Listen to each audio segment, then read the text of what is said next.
It seemed very important from the start to have her engaged and involved and interested in the royal politics. I know those men and how they plot in their secret councils when I've been sent away. This is a long road, and it's a long learning process, and you don't just get everything all at once. The events of episode 2 domino into everything that's going to happen from there. Your father loves you. He chose you for his heir.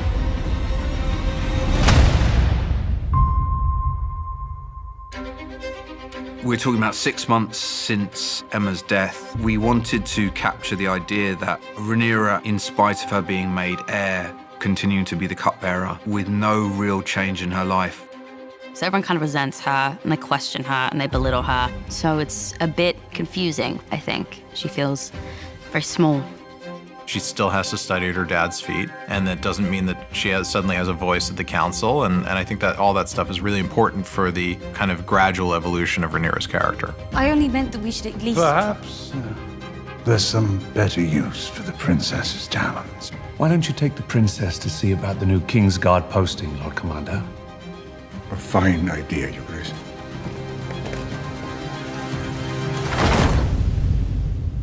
At the time that she chooses the Kingsguard, it's her first thing she's assigned to.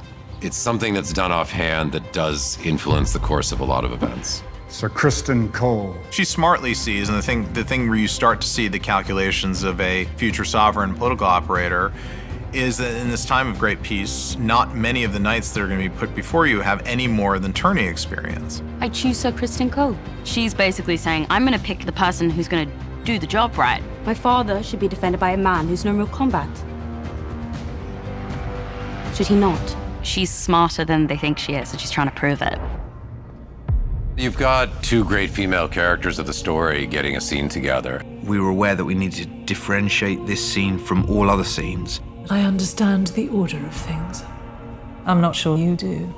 The important thing for us was to look at the way the patriarchy sees and conditions women to believe that they are of lesser value, and the way that women in power treat women in power. When I'm queen, I will create a new order.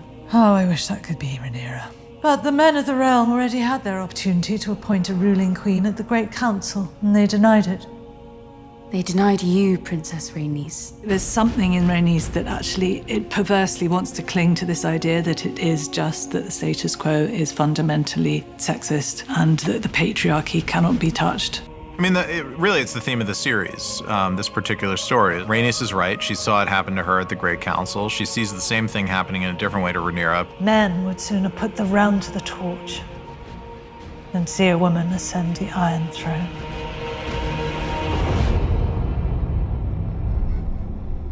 Viserys was kind of hoping the Daemon problem had gone away. Of course, that's not really realistic. Taking Massaria there, setting up on Dragonstone, all of it is Daemon's search to find out, who he is and where his place is. This is an abomination. With every breath you soil your name, your house, and your brother's reign. I think Rhaenyra's arrival saves probably a lot of lives, but it changes the tone. It's the thing that she's been building towards the entire story, which is wanting to do something to show her mettle and show her worth as the heir to the throne. And she does it in a unique way because she's able to fly a dragon, but she's also one of the few people in the world that Daemon will listen to. She identifies with Daemon very much in that he's trying to get rise out of her father, but she also feels somehow that he has chosen to kind of get at her as well. He sees her as part of the problem, and she didn't choose to be heir. She did not wish to have something taken away from him, and I think she's venting to him as well.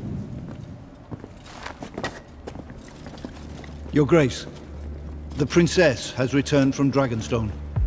Dragonstone?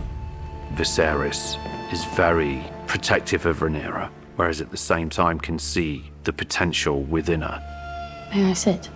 He sees in her his wife, and he understands that this is why she was a good choice to be made heir. They find an understanding, and actually it allows them to talk about Emma in a way that they haven't before. Without her, the Red Keeper's lost a warmth, and I dare say it will never recover. It pleases me to hear you say this, to know that I'm not alone in my grief.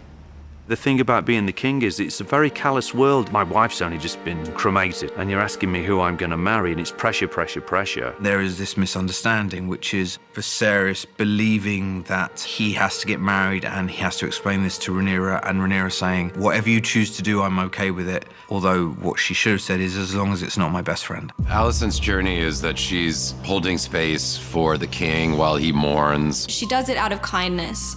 She doesn't go intentionally to court the king. She cares, and she has seen her father go through the same grief that Viserys is going through. For Viserys, it's having someone who genuinely cares without having an ulterior motive of trying to get closer to him.